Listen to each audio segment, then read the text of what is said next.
Okay, with the season being less than a month away, it is always time for us to take a look at some of the top players in the nation. And today, Quarterback Spotlight joins me to talk about none other than Spencer Rattler. And Spencer has been pegged by Pro Football Focus as the top returning college football player in the nation. And so this is a conversation we are both looking forward to having. How are you today, man? Man, doing good. Excited for football to be right around the corner, but even more excited to watch quarterbacks like Spencer Rattler just sling it around. So excited to be here and just chop it up, dude. Absolutely. Absolutely. Before we get this going, y'all know the drill. I want to hear from y'all. Hop down to the comments. Give me a why if you believe Spencer is the best quarterback in college football coming into this year. And if you don't, let me know which quarterback you would put over top of him and why. And do me a favor also, head over to Quarterback Spotlight's channel, subscribe, check out his content. He is doing constant quarterback videos and you don't want to miss it. But with all that being said, man, talk to me about Spencer Rattler. Kind of what did you see when you were breaking down the film? Yeah, so I think, of course, you got good traits and bad traits, right? And the good traits outweigh the bad traits with Spencer Rattler. But it was interesting that Athletic put out an article. I don't know if you saw this, maybe a few weeks ago, and it was ranking the top quarterbacks returning in college football, and it had the best trait and it had their kind of most improvement trait they need to have. And so for Spencer Rattler, his best trait was just his arm strength, right?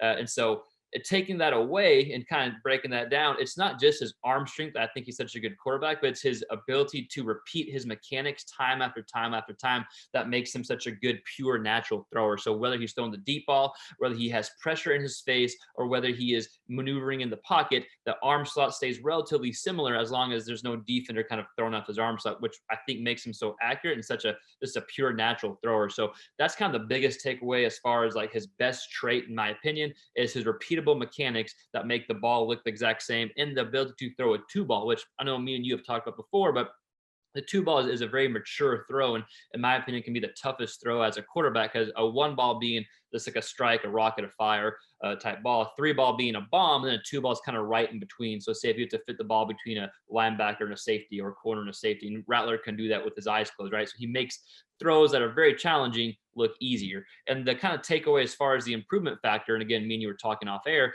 is his people, the Athletic called it decision making, and I can understand why, but I think it was more processing the defense from pre-snap to post-snap. So when the defense gives you a look pre-snap, he has to process what is really going on post-snap. So I think he got better over time, but at the beginning of the season, you saw some, against Texas, against Kansas State, you saw some interceptions that for the lack of experience, I think he wasn't able to process that. So that's kind of the big bird's eye view. I know we'll dive into the details a little bit more, but good trait. He can make whatever throw is called for him. The bad trait, if you want to call it a bad trait, I think it's just his trait to work on, is this pre-snap to post-snap processing. Yeah, absolutely. And look, that's something that, especially with these young quarterbacks, I think we could say that about every young quarterback in the nation, that processing, because defenses are doing so much now to disguise things as offenses move to more pre-snap motion to try and figure out exactly what the defense is doing. I think Lincoln is definitely one to utilize pre-snap motion. So I think another thing we were talking about off air, this is Spencer's first full off season. So that is going to be big for him. Now, I think the big question is, after he got benched in the Texas game, did you see an improvement in that processing and everything after that moment? Because that was a big turning point for a big player in college football. I did. I think I'm not saying he was conservative after that, but I think he understood when to take shots and when not to take shots, right? He understood, okay, my team's pretty damn good.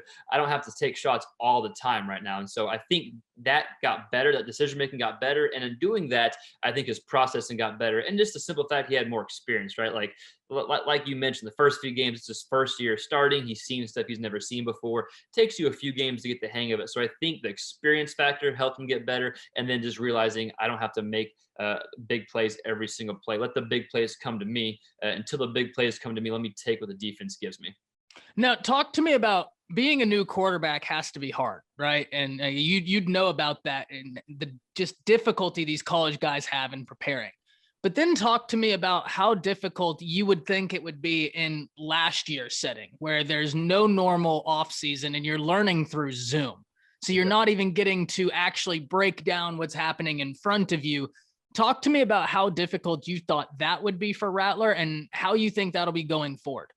Yeah, that's a great point, especially last year, because you had a lot of mental reps last year, but mental reps only get you so far. Mental reps are great when they're combined with practice reps. And so I think the fact that he missed those practice reps probably led to some of the inexperienced decisions that he had kind of at the beginning of the season. So the more practice reps that he's getting this offseason, I think you're going to see kind of a more mature, complete quarterback as far as processing defenses goes. Back to your original question, I think it's extremely hard last year to be put in that situation where you don't have those practice reps. You have Lincoln Riley sure hammering you with questions and X's and O's on Zoom, but until you get into practice to do it, it's a different story. Not just that, like his practice was the first few games essentially. I know they had fall camp and all that stuff, but it was still limited, and they still had COVID protocols, and so essentially the first few games are his like practice reps, right? And so I think taking that in consideration, if you're an OU fan, realizing that hey, those first few games are practice games, essentially not practice games, but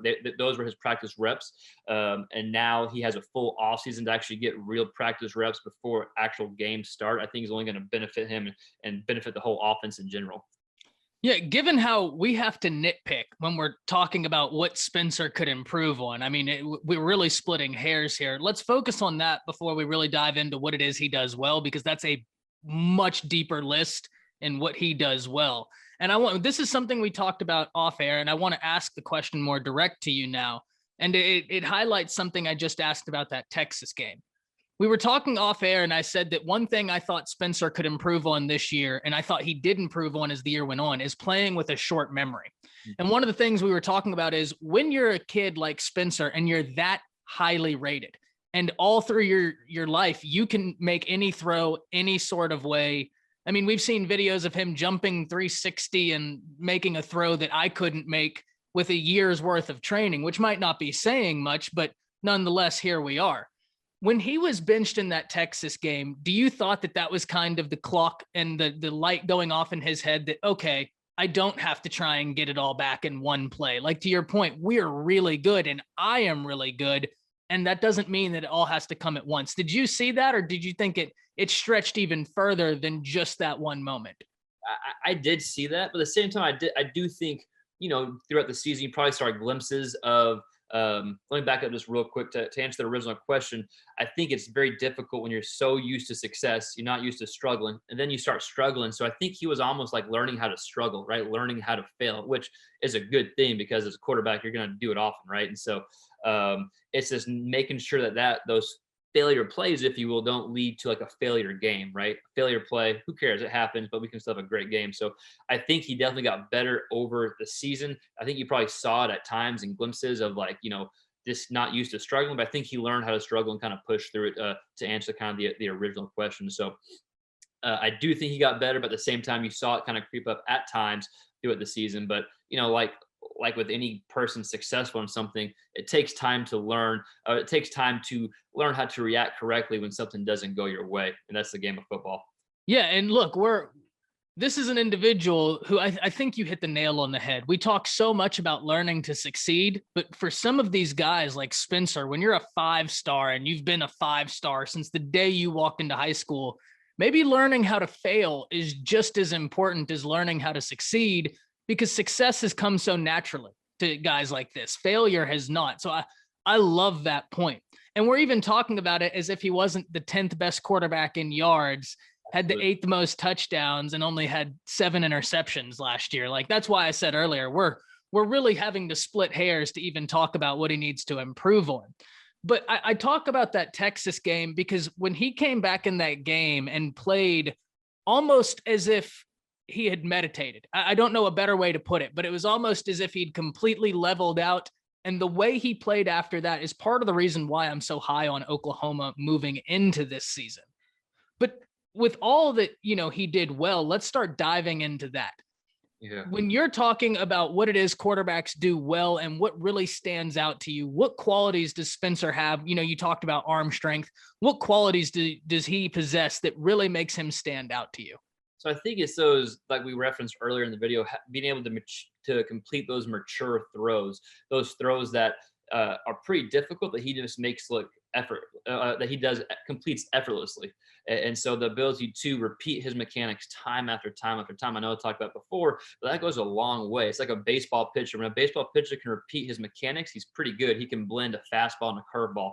But when a baseball pitcher's arm slot is higher or lower, a batter can pick it up and can decide, okay, what ball is kind of coming. Kind of same with the quarterback here. If I can repeat my mechanics and I can repeat the type of throw I'm throwing, if my mechanics falter, my arm slot falters, and the ball is going to be left to the right, it's going to be high, it's going to be low. So that's why he's so accurate, is because he can repeat those mechanics, and the throwing motion is a pure throwing motion, regardless what route it is and regardless what the defense is doing. So that's why I think he's so good, because he can make those mature throws, and the arm slot doesn't change, the mechanics don't change. The throw is the exact same, whether he's throwing a deep ball, a slant, an out, whatever it may be, it's fluid, right? So I think being fluid to complete those mature throws, kind of what helps him stand out. And just, I mean, you know this, you watch all the OU games. When he throws, there's no effort, and the ball jumps out 50 or 60 yards, right? Even when he's rolling out, it's like, how the hell do you make that throw, right? So those type of throws and just the ability to do those type of throws, I think what makes him, helps him be apart from other quarterbacks in the Big 12 and in college football. Yeah, another thing, I mean, just to build off of what you said, I think another thing that he has that really makes him stand out to me, and I think what kind of separates him when we're talking about other draft eligible quarterbacks, which is a different conversation, but one to be had this year. I mean, it is that time. He has the ability to keep a play alive with his legs, but he doesn't run the football to run the football. He's one of those guys that runs the football, and the whole time his eyes are downfield dissecting what's going on, and he's looking to make a pass. That seems to be a huge thing with NFL now. They're looking for those guys. So do you think that that's something that really makes Spencer stand apart in the eyes of these NFL guys? Absolutely. I won't harp too much on it, but the biggest thing that does is it gets defenders out of position, right? And so then it sets up a good passing play. So to answer your question quickly, absolutely. I think that's definitely a trait that makes him such a potential high first round pick. Yeah, I mean, absolutely. So when we're talking about Spencer Rattler this year as compared to last year, I mean, we already talked about last year, his first year starting. He had the 10th most yards in the nation. He had the 8th most touchdowns in the nation at 28 to only 7 interceptions. He played really high level football. What does he need to do to make that even more? And, you know, I talked not long ago in a video that he could be on his way to New York for a Heisman ceremony. Whether he wins it or not, way too early to tell. But he is the caliber of player that could be there for the ceremony. What does he need to do to get there? So I think it's pretty simple. I'll keep it short. Play within Lincoln Riley's system. Play within the offensive scheme. The proof is in the pudding, right? Just look at Lincoln Riley's old quarterbacks, the guys that have gone to New York, the guys that have won Heisman's, the guys that have, even the guys that haven't won, that have, you know, gone. I think Jalen Hurts was one of the finalists. And so Yep. I just think play within Lincoln Riley's system. And if you're a talented quarterback, the rest is going to take care of itself. He doesn't need to do too much. Lincoln Riley has it taken care of, right? I think that highly of Lincoln Riley, and I think has proof of the quarterback play that he has been able to develop. So play within the system. I think the rest will take care of itself. And you are right. He is a Heisman candidate for sure. Yeah, I mean, the quarterback's the most important position on the field, especially with the new era of the offenses we're seeing in college football. And there might not be anybody better in the nation with quarterbacks than Lincoln Riley. I mean, they're quarterback U for a reason, man. I mean, really high level stuff. And when we're to finish this out, when we see he has 3,000 yards, 28 touchdowns, 7 interceptions, is there one thing that you can see him really taking that he did well this year and just building upon it to where it is going to be far and about much better than last year? So basically, is there a trait that you saw get better throughout the year that you think this year he's going to really wow people with? I think it's a trait he kind of struggled with last year, this processing defenses. I think you'll see, just as opposed to reacting quickly to the defense, he's going to be able to process it and then react appropriately. And so I think just being patient is probably going to be his biggest trait that he struggled with last year, got better on. Then I think you see a big difference this year, that he's just better at it because he can read defenses much better. And I think it will show in his decision making. Absolutely. Well, man, before we go, why don't you tell people where they can find your YouTube channel again? Yeah, just QB Spotlight's our YouTube channel, and like my guy said, we put out constant quarterback breakdowns and just any quarterback content. We put out some stuff on Spencer Rattler recently, some kind of film breakdowns that kind of go hand in hand with what we talked about today. So if you're interested in that, go over and check that out. If you like our stuff, do all the YouTube stuff, subscribe, comment, whatever that may be. And we'll keep putting out quarterback content. Yeah, absolutely. I'll link that down below so people can find it. Also, guys, be sure to follow me and both me and Quarterback Spotlight, Talking is Hard, on Twitter. I'll link our Twitters down below. Both of us active on there as well. Would love to have you over there. But with that being said, y'all, thanks for tuning in, and we'll see you soon.